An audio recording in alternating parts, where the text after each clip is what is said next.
Construct a triangle XYZ in which angle y is equal to 30 degrees, angle z is equal to 90 degrees and ये जो perimeter है पूरी triangle का वो हमें 11 सेंटीमीटर गिवन है। ठीक है, तो ये वही वाला केस हो गया कि पेरीमीटर गिवन है और दो बेस एंगल गिवन है। तो हमें कैसे बनाना होता है ये, हम क्या करेंगे, पहले तो 11 सेंटीमीटर लंबी एक लाइन लगाएंगे नीचे। ठीक है, उसके बाद इस साइड पे 30 डिग्री का एंगल बनाएंगे। और 30 डिग्री का एंगल कैसे बनेगा, पहले 60 डिग्री का एंगल बनेगा, फिर उसका एंगल बाइसेक्टर, तो 60 का एंगल बाइसेक्टर 30 डिग्री। कंपास से हम ऐसे बनाते हैं। इस तरफ वो कहता है कि एंगल z जो है वो है 90 डिग्री, तो ये मैं 90 डिग्री का एंगल इधर बना दूंगा, वो मुझे पता है कंपास से मैं कैसे बनाता हूँ। ठीक है, तो वो मैं क्विकली बना लूँगा।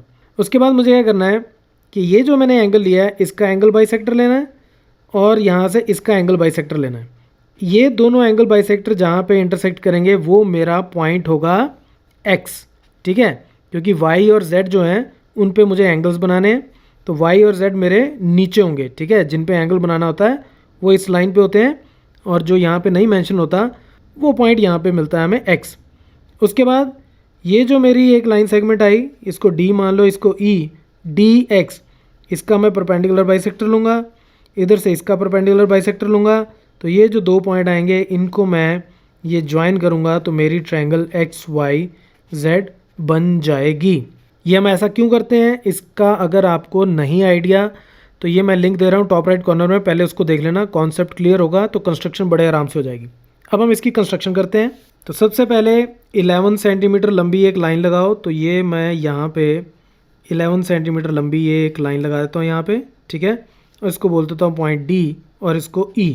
अब 30 डिग्री एंगल, तो सबसे पहले इसी पॉइंट पे D पे ही मुझे 30 डिग्री का एंगल बनाना है और उसके लिए मुझे क्या करना पड़ेगा, मुझे 60 डिग्री का एंगल बनाना पड़ेगा पहले। तो ये मैं एक आर्क लगाता हूँ यहाँ और कंपास बिना चेंज किए इसकी विड्थ एक पॉइंट यहाँ लगाता हूँ।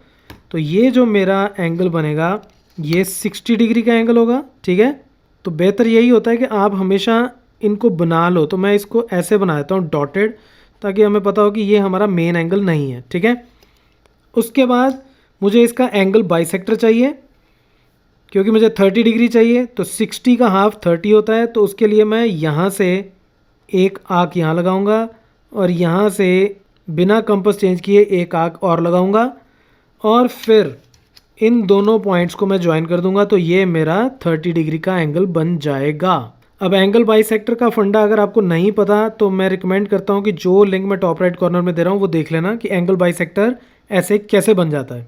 अब दूसरी तरफ मुझे 90 डिग्री का एंगल बनाना है, तो 90 डिग्री के एंगल के लिए क्या करना है, कंपास को पहले कितना भी खोलो और इस पॉइंट से आप ये एक थोड़ी सी लंबी आर्क लगाओ, फिर बिना कंपास चेंज किए यहाँ से एक आर्क और फिर ये जो नया पॉइंट ऑफ इंटरसेक्शन आया वहाँ से एक और आर्क। और उसके बाद अब चाहो तो कंपास चेंज कर सकते हो, चाहो तो सेम रहने दो, मैं सेम ही रहने देता हूँ। फिर मैं यहाँ से और यहाँ से दो आर्क्स और लगाऊंगा और ये जो मेरा पॉइंट ऑफ इंटरसेक्शन होगा ये मेरा 90 डिग्री का एंगल बनेगा जब मैं इसको E पॉइंट के साथ ज्वाइन कर दूंगा। तो ये मेरा 90 डिग्री का एंगल बन गया और ये मेरा 30 डिग्री का एंगल बन गया ये वाला। अब मुझे ये जो मेरे दो एंगल्स आ गए इन दोनों का एंगल बाइसेक्टर लेना है। तो उसके लिए सेम प्रोसेस जैसे हमने 60 का एंगल बाइसेक्टर लिया था कि मैं यहाँ से एक आर्क लगाता हूँ और बिना इसको चेंज किए एक आर्क मैं और लगाता हूँ। अब मैं अगर इन दोनों पॉइंट्स को ज्वाइन कर दूँ तो ये मेरा जो एंगल बनेगा ये इसका एंगल बाइसेक्टर हो जाएगा। तो मुझे यही चाहिए। सिमिलरली मैं 90 का भी एंगल बाइसेक्टर लूँगा और प्रोसेस उसका भी सेम है। मैं थोड़ा सा इसको बड़ा कर लेता हूँ ताकि यहाँ पे थोड़ा क्लटर ना हो और मैं एक आर्क यहाँ से लगा देता हूँ यहाँ पे और एक आर्क मैं यहाँ से लगा देता हूँ यहाँ पे। इस वाली को आप इग्नोर कर सकते हो, ये हमें रिक्वायर्ड नहीं है, ये वैसे ही लग गई थी बाई चांस। ठीक है, अब मैं इसको इसके साथ ज्वाइन करूँगा। अब जब मैंने इसको इसके साथ ज्वाइन कर दिया तो इसका एंगल बाइसेक्टर और इसका एंगल बाइसेक्टर जहाँ पे इंटरसेक्ट हो रहे हैं ये मेरा x पॉइंट आएगा। ये x पॉइंट आ गया। अब मुझे ये करना है इस लाइन का परपेंडिकुलर बाइसेक्टर लेना है और इतने पोर्शन का एक्स ई का इसका भी इसका और इसका मुझे परपेंडिकुलर बाइसेक्टर लेना है। Let's do that. तो उसके लिए मुझे इस कंपास को इसके हाफ से थोड़ा ज़्यादा खोलना पड़ेगा और उसके बाद यहाँ से मैं एक आर्क इधर लगाता हूँ और एक इधर लगा देता हूँ, और कंपास को बिना चेंज किए एक आर्क यहाँ और एक यहाँ, ये इंटरसेक्ट नहीं हुए तो मैं यहाँ से एक बार और इसको थोड़ा सा एक्सटेंड कर देता हूँ, और फिर मुझे इन दोनों पॉइंट्स को ज्वाइन करना है। तो ये जब मैं इन दोनों को ज्वाइन कर दूंगा तो ये जो लाइन आई मेरी, ये इसका परपेंडिकुलर बाइसेक्टर, इस लाइन सेगमेंट का, ये यहाँ पे इस लाइन को जिस पॉइंट पे इंटरसेक्ट करती है वो वाई पॉइंट होगा। वाई पॉइंट क्यों होगा? जिस साइड मैंने 30 डिग्री का एंगल बनाया उसी साइड मुझे वाई मिलेगा, जिस साइड मैंने 90 डिग्री का एंगल बनाया उस साइड मुझे जेड मिलेगा।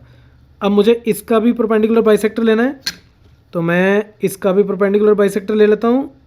ठीक है, तो इसके लिए मैं थोड़ा इसको ज़्यादा खोल लेता हूँ ताकि ये पॉइंट्स थोड़े दूर दूर आ जाएं।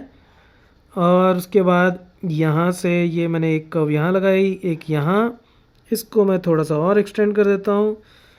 तो ये जो मेरे पास दो पॉइंट्स आए हैं, इनको जब मैं ज्वाइन करूँगा, तो ये जब मैं इनको ज्वाइन कर दूँगा तो ये इस लाइन को जहाँ पे इंटरसेक्ट करते हैं वो मेरा z पॉइंट होगा।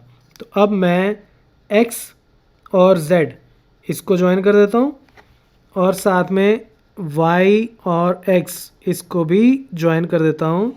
तो ये मेरी रिक्वायर्ड ट्रायंगल बन गई XYZ। अब इसको अगर आप वेरीफाई करके देखो तो z के ऊपर मुझे 90 डिग्री एंगल चाहिए था, तो ये मैं अगर चेक करूँ तो z के ऊपर मुझे 90 डिग्री एंगल मिल गया, और यहाँ मुझे चाहिए था 30 डिग्री, तो ये मैं अगर चेक करके देखूँ तो ये मेरा 30 डिग्री का एंगल यहाँ पे बन गया। तो इसका मतलब हमने जो कंस्ट्रक्शन की है बिल्कुल सही की है। अगर आप इसकी लेंथ को चेक करके देखोगे तो ये साइड इसके बराबर निकलेगी, ये साइड इसके बराबर निकलेगी, और इन तीनों का सम 11 सेंटीमीटर होगा। ये भी मैं कर देता हूँ एक बार क्विकली। ये लेंथ कितनी थी? ये थी 4.7। ये कितनी है? 4.7। इसकी लेंथ कितनी थी? ये थी 2.5, और इसको अगर मैं देखूं तो ये कितनी है? 2.5। तो इससे ये पता चल गया कि वाकई ये जो हमने तीन साइड्स बनाई हैं इन तीनों का पेरीमीटर 11 सेंटीमीटर है। क्यों? क्योंकि this plus this plus this 11 था, ये इसके बराबर, ये इसके बराबर, तो इसका मतलब दिस प्लस दिस भी क्या होगा? 11 सेंटीमीटर होगा। मैं फिर से आपको रिकमेंड करता हूँ कि जस्ट इन केस इसमें कुछ भी कन्फ्यूजन है, क्योंकि मुझे पता है बहुत सारे एंगल बाइसेक्टर्स और एंगल्स और लाइंस बनती हैं, जस्ट इन केस थोड़ा सा भी कन्फ्यूजन है तो जो लिंक मैंने आपसे पहले शेयर किया था उसको ज़रूर देख लेना, उससे कॉन्सेप्ट क्लियर हो जाएगा, तो फिर ये कंस्ट्रक्शन बनानी बहुत आसान हो जाएगी। So that's it from this tutorial, keep watching मैथमाफिया।